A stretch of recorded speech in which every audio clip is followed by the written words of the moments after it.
yang semuanya ini adalah dusta, bohong, tipu daripada Zionis, kerana mereka ingin menguasai dan mereka ingin membuat sebuah negara yang sangat besar, yang negara itu disebut dengan The Great Israelian. Israel Raya, dia dari dua sungai. Biasanya orang membuat map itu rahasia. Map biasanya rahasia yang disimpan, tapi orang Yahudi Israel, mereka buatkan mapnya di dalam bendera mereka. Kita membuat sesuatu yang rahasia kita simpan, tapi mereka membuat satu garis biru di atas, satu lagi garis biru di bawah. Yang di atas itu adalah sungai Nil di atas, dan yang di bawah itu adalah sungai Efrat. Sungai Nil di atas, Afrika Utara, Mesir. Sungai Efrat di bawah, sungai Efrat ada di Irak. Lalu di tengah itu ada bintang segi 6. Apa maknanya? Mereka ingin membina sebuah kerajaan yang luasnya dari Nil hingga ke Efrat.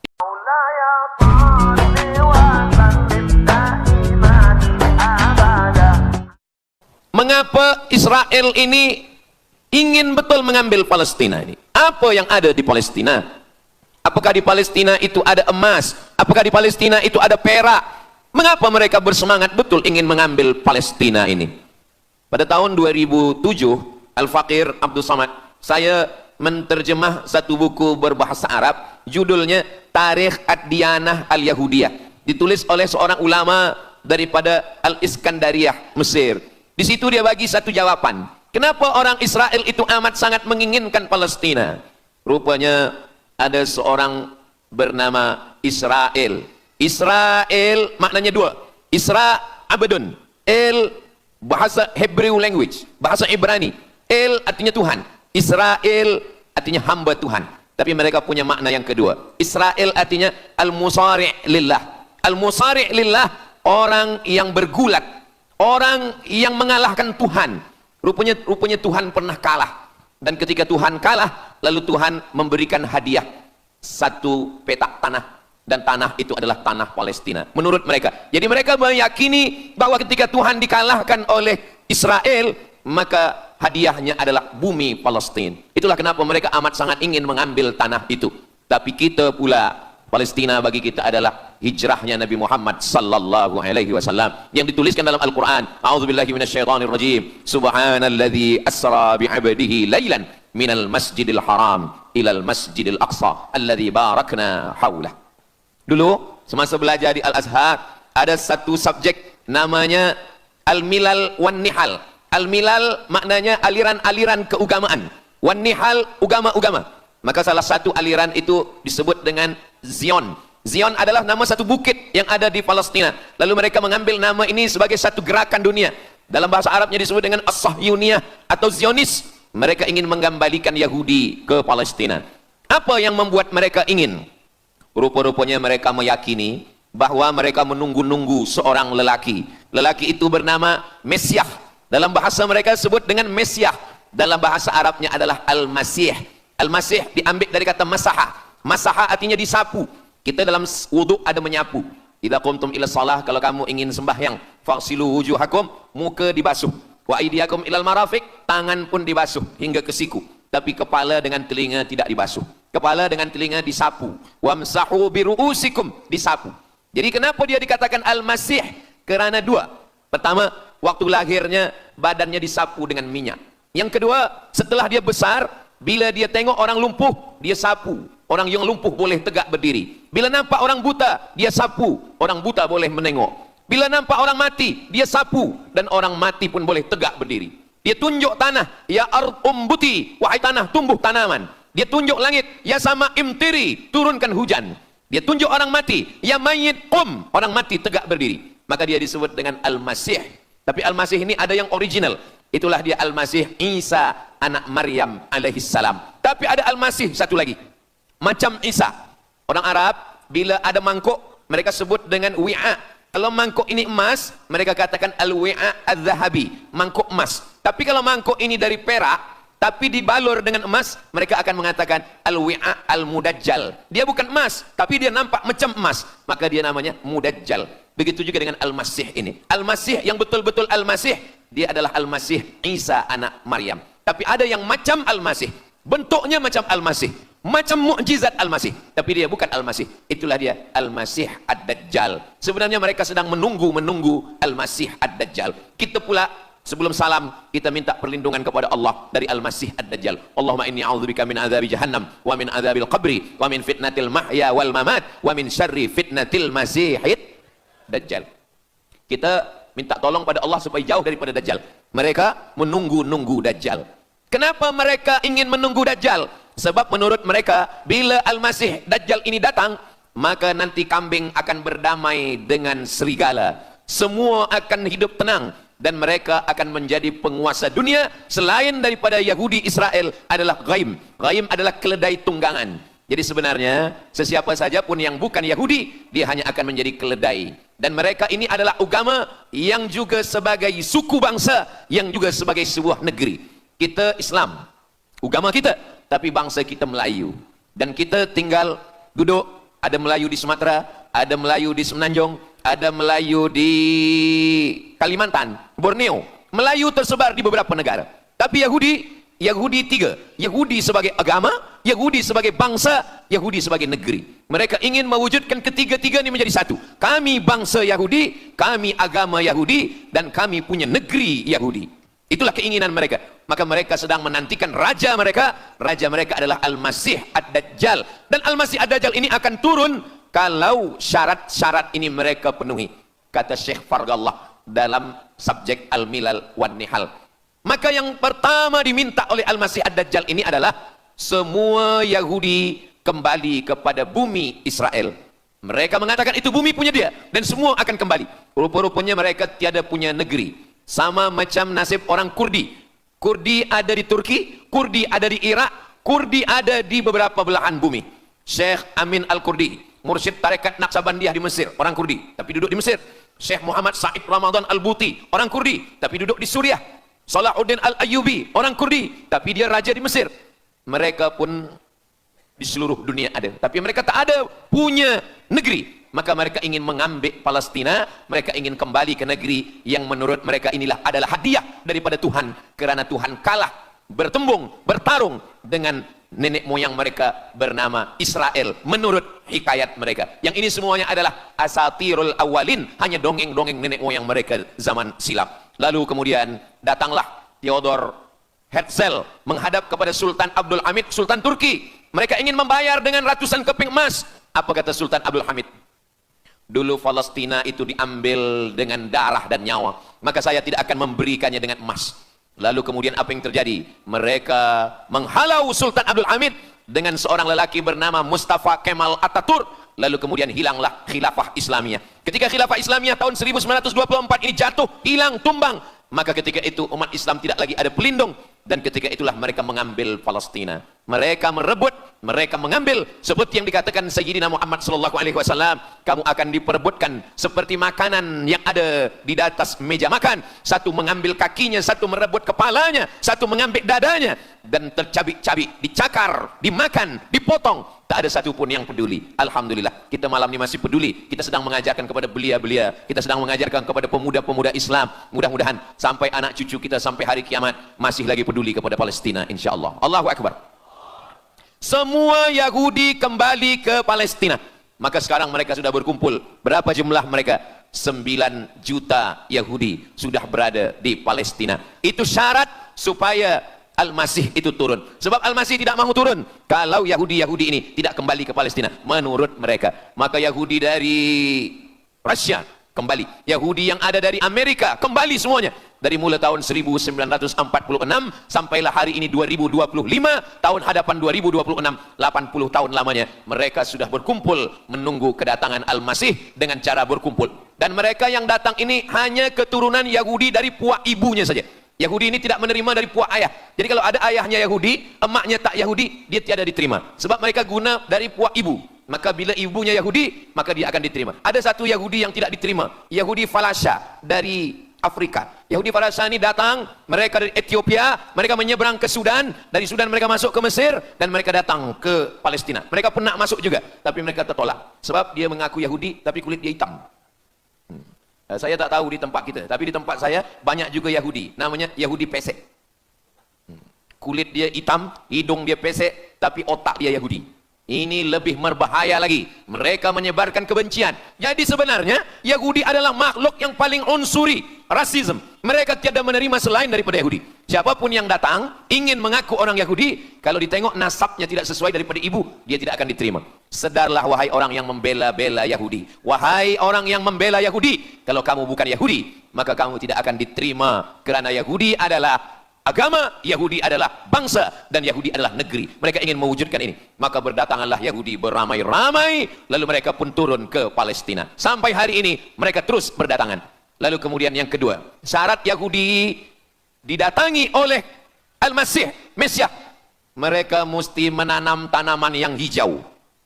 Jadi kalau mereka bayangkan, Al-Masih ini sedang berada di langit, dia selalu memandang ke bawah. Dia tengok, Yahudi dah berkumpul atau belum? Kalau berkumpul, dia tak nak turun. Bila dah berkumpul semua ramai, baru dia turun.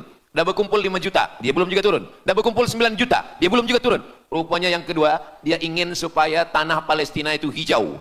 Bila nanti dah hijau semua, baru dia turun. Dan tanaman yang hijau itu pun dia yang memilihkan tanamannya. Tanamannya adalah yang disebutkan Nabi 14 abad silam, Syajaratul Gharqad.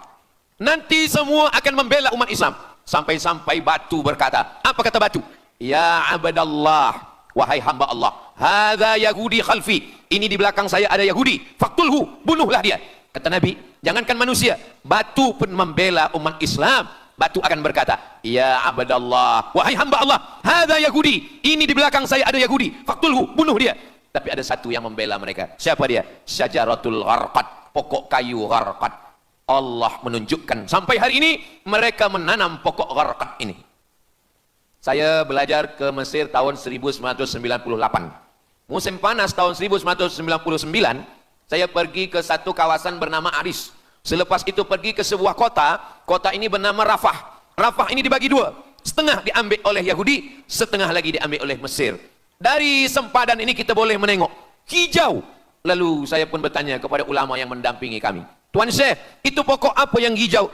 Kata Syekh, itulah pokok yang disebutkan Nabi Muhammad sallallahu alaihi wasallam. Pokok itu bernama Syajaratul Gharqad, dan mereka memang menanam pokok itu sekarang. Supaya apa? Supaya Al-Masih menengok dari atas, bila dia tengok dah hijau, dia pun akan turun menurut keyakinan Yahudi. Yahudi sudah berkumpul 9 juta orang. Pokok Gharqad sudah ditanam, sudah. Ada lagi. Apa dia? Mesti menghancurkan Babilonia. Babilonia adalah raja yang dulu hancurkan kerajaan Yahudi. Nama rajanya Nebukadnezar. Nebukadnezar dari Babilonia menghancurkan kerajaan Yahudi. Maka Yahudi ini pendendam. Orang yang paling dendam di atas dunia ini adalah Yahudi. Nebukadnezar sudah lama musnah, tapi dendam mereka kepada Irak sampai hari ini. Babilonia itu adalah Irak. Maka siapapun yang menjadi penguasa, pasti mereka akan perintahkan untuk menghantam Irak. Dari mula George Bush sampailah sekarang, Irak selalu dihantam. Dituduh bahwa Irak ada punya senjata membunuh manusia. Mereka katakan bahwa Saddam Hussein ini ada memiliki senjata yang boleh menghancurkan peradaban manusia. Akhirnya mereka membunuh Saddam Hussein. Apa yang terjadi? Sampai hari ini Saddam Hussein tiada memiliki apapun untuk menghancurkan umat manusia. Jadi sebenarnya adalah ini agenda daripada Yahudi. Mereka ingin menghancurkan Babilonia, dan Babilonia itu adalah Irak pada zaman modern sekarang ini. Setiap penguasa-penguasa pasti menghancurkan Irak, sebab mereka amat sangat benci dan dendam kesumat kepada Irak. Ada buku judulnya Al-Yahud fi Masr, orang Yahudi di Mesir. Lalu kemudian seorang jenderal Yahudi bernama Musa Dayan. Musa Dayan buta matanya sebelah. Lalu Musa Dayan ini meminta kepada Presiden Prancis bernama De Gaulle. Lalu De Gaulle pun menelpon Presiden Mesir bernama Anwar Sadat. Bukunya ada, saya simpan di rumah. Dia katakan bahwa kepada Anwar Sadat, wahai Tuan Presiden Anwar Sadat, ini mami yang ada di Museum Mesir Kaherah itu sedang sakit. Jadi untuk menyehatkannya mesti dibawa ke Prancis, ke Paris. Lalu disediakanlah pesawat terbang untuk membawa mami ini. Dulu saya pernah dengar tazkirah Ustaz Azhar Idrus, jangan anak panggil mami, sebab mami itu, inilah mami Fir'aun. Mami return. Ini mami ini sakit, maka dia mesti disihatkan, ada bakteri, maka dia mesti disihatkan, dibawa ke Paris, Prancis. Akhirnya diterbangkan pada masa Presiden Anwar Sadat. Dibawa ke hospital, sampai di hospital, rupa-rupanya Jenderal Musa Dayan yang buta sebelah sudah menunggu mami. Begitu mami Ramses II, Fir'aun sampai, dia terus meninju muka mami itu. Kenapa? Sebab dia dendam. Inilah yang dulu menghalau nenek moyang dia dari Mesir. Gila. Yahudi ini adalah orang-orang yang gila. Sampai hari ini, mereka punya dendam yang tak berkesudahan. Sampai mami yang sudah menjadi kering, kita pun menengoknya biasa-biasa saja. Tapi Musa Dayan melampiaskan dendam kesumat dia sampai pada masa Presiden Anwar Sadat. Yang akhirnya Anwar Sadat pun mati terbunuh, ditembak oleh Khalid Islambuli. Begitulah Allah Subhanahu wa Ta'ala menceritakan saksi sejarah supaya umat Islam faham bagaimana pikiran, bagaimana sakit jiwanya orang-orang Yahudi. Mereka sudah berkumpul di Palestina 9 juta. Tanam-tanaman hijau sudah ditanam. Irak sudah dihantam. Hancur lebur Irak. Apalagi yang mereka lakukan? Tanah Palestina mesti merah. Tanah Palestina tidak boleh hitam. Tanah Palestina mesti merah. Apa yang membuat tanah Palestina merah? Merah karena darah budak-budak anak-anak yang tak berdosa dari Palestina. Jadi kalau ada orang yang hari ini terheran-heran, mengapa mereka membunuh budak kecil? Mengapa mereka menjatuhkan bom untuk menghancurkan rumah, membunuh perempuan yang hamil tiada berdosa? Tapi bila orang faham, dia mengerti, sesungguhnya mereka ingin supaya darah anak-anak yang tiada berdosa itu tumpah. Kalau darah itu sudah tumpah, disitulah mereka menantikan supaya Al-Masih, Mesias itu turun membela. Sebab itu adalah raja di raja mereka. Apa yang terjadi sebenarnya hari ini? Yang terjadi sebenarnya adalah mereka membangun, membina sebuah kerajaan dari khayal, dari pikiran gila. Maka ada seorang yang tidak percaya kepada Allah. Dia atheist, dia tak percaya kepada Tuhan. Namanya Roger Jaroudi. Tapi akhirnya dia dapat hidayah. Dia masuk Islam. Selepas masuk Islam, dia tulis buku bahwa Israel, Yahudi mendirikan negara berdasarkan mitologi, berdasarkan khurafat, berdasarkan kisah-kisah bohong, dusta. Tapi mereka percaya dengan dusta itu. Lalu kemudian Roger Jaroudi ditangkap oleh pemerintah Prancis, dimasukkan ke dalam penjara. Bukunya diterjemahkan ke dalam bahasa Arab, diterjemahkan ke dalam bahasa Melayu. Roger Jaroudi, bagaimana orang Yahudi Israel membina kerajaan negara berdasarkan khayal, berdasarkan tipu, berdasarkan dusta, berdasarkan mitologi, berdasarkan asatirul awalin, dongeng-dongeng daripada nenek moyang mereka dulu. Lalu kemudian hari ini kita sudah menengok, darah itu sudah tumpah merata-rata di tanah Palestina. Kenapa Al-Masih, Mesias belum juga turun? Kenapa belum datang juga Mesias yang mereka tunggu itu? Rupanya ada syarat lagi yang belum. Apa dia? Mereka mesti membina satu yang disebut dengan Haikal Sulaiman, Temple of King Solomon. Mereka meyakini bahwa raja mereka adalah Solomon, dan dia ada sebuah kuil yang mereka sebut, mereka tulis bukunya, Temple of King Solomon. Di mana letaknya? Letaknya adalah di atas Al-Masjidil Aqsa. Mereka ingin menghancurkan Al-Masjidil Aqsa, diratakan dengan tanah. Nanti mereka akan bina Temple of King Solomon. Selepas itu mereka siapkan satu kerusi singgasana. Selepas itu nanti barulah turun Al-Masih, Mesias yang dijanjikan menurut mereka. Yang semuanya ini adalah dusta, bohong, tipu daripada Zionis, kerana mereka ingin menguasai dan mereka ingin membuat sebuah negara yang sangat besar. Yang negara itu disebut dengan The Great Israelian, Israel Raya. Dia dari 2 sungai. Biasanya orang membuat map itu rahasia. Map biasanya rahasia yang disimpan. Tapi orang Yahudi Israel, mereka buatkan mapnya di dalam bendera mereka. Kita membuat sesuatu yang rahasia kita simpan, tapi mereka membuat satu garis biru di atas, satu lagi garis biru di bawah. Yang di atas itu adalah Sungai Nil. Sungai Nil di atas, dan yang di bawah itu adalah Sungai Efrat. Sungai Nil di atas, Afrika Utara, Mesir. Sungai Efrat di bawah, Sungai Efrat ada di Irak. Lalu di tengah itu ada bintang segi 6. Apa maknanya? Mereka ingin membina sebuah kerajaan yang luasnya dari Nil hingga ke Efrat. Itulah kenapa ketika mereka membuka embasi di Kairo, ketika Israel membina embasi di Kairo, ini Sungai Nil, ini bagian atas, ini bagian bawah. Kerajaan Mesir membagi embasi Israel tanah di bawah Sungai Nil. Mereka tidak mau. Mereka ingin membina embasi di atas Sungai Nil. Kenapa mereka tidak mau membina embasi di bawah Sungai Nil? Karena menurut mereka di bawah Sungai Nil adalah negeri kami. Orang membina embasi hanya di luar daripada kerajaannya. Jadi sebenarnya menurut pengakuan mereka, Mesir yang ada sekarang, semua yang ada di bawah Nil hingga ke Efrat Irak, itu adalah kerajaan mereka. Yang kalau mereka mewujudkan itu nanti, mereka akan menjadikan semua manusia ini sebagai keledai tunggangan. Alhamdulillah, itu disampaikan oleh Syekh Fargallah. Lalu kemudian kami membacanya, mempelajarinya, beliau bacakan di kelas, dan hari ini saya amat sangat bersenang hati.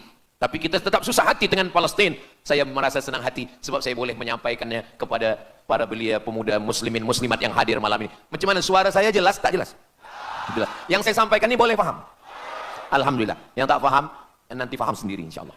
Begitulah Allah Subhanahu wa taala. Saya dulu pernah berjumpa dengan Syekh Muhammad Jibril. Lalu kemudian saya tanya Syekh Muhammad Jibril, "Syekh, kenapa Allah membinasakan kaum Ad, kaum Samud, kaum Madian?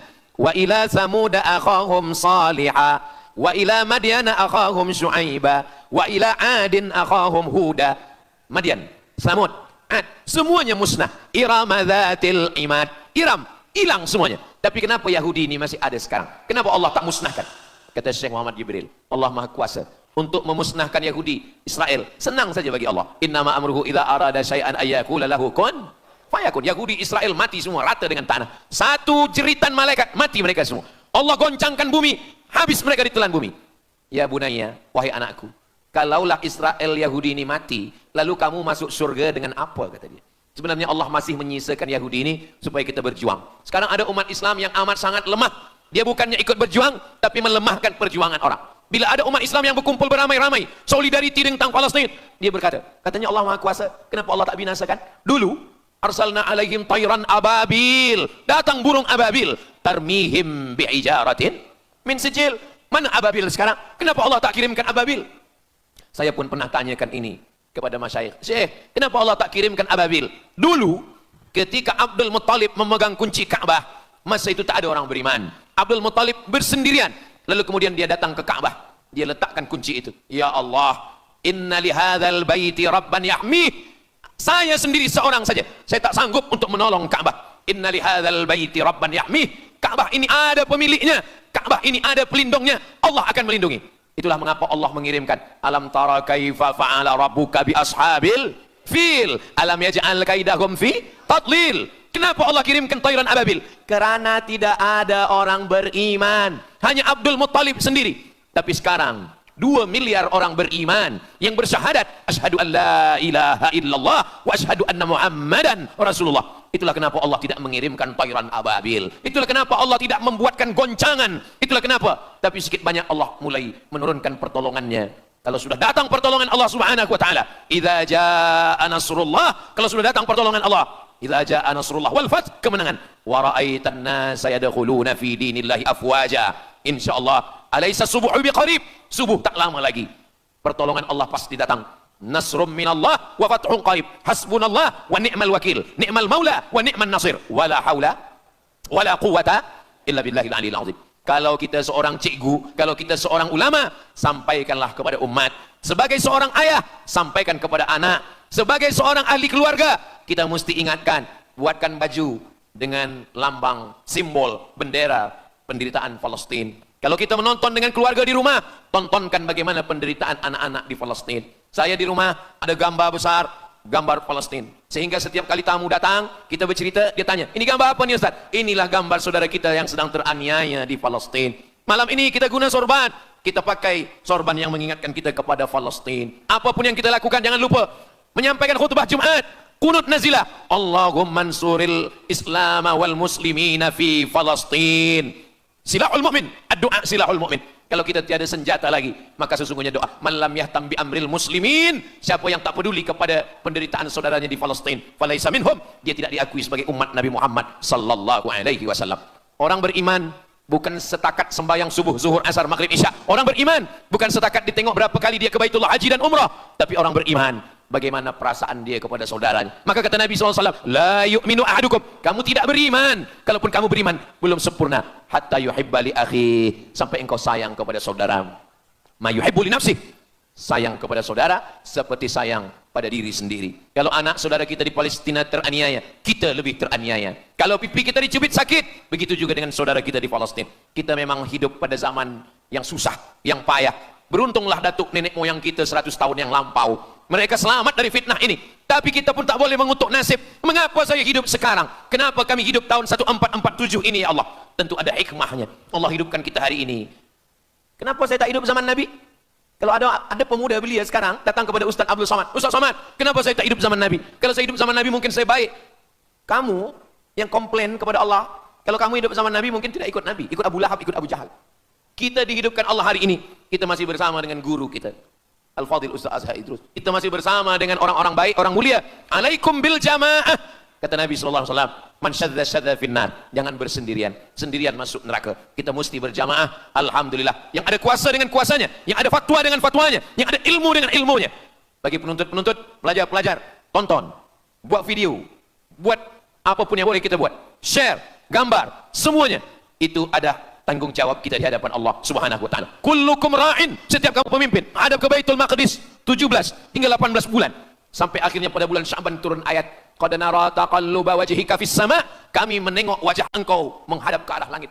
Fawalli wajhaka syatral masjidil haram. Hadapkanlah wajahmu ke arah Masjidil Haram.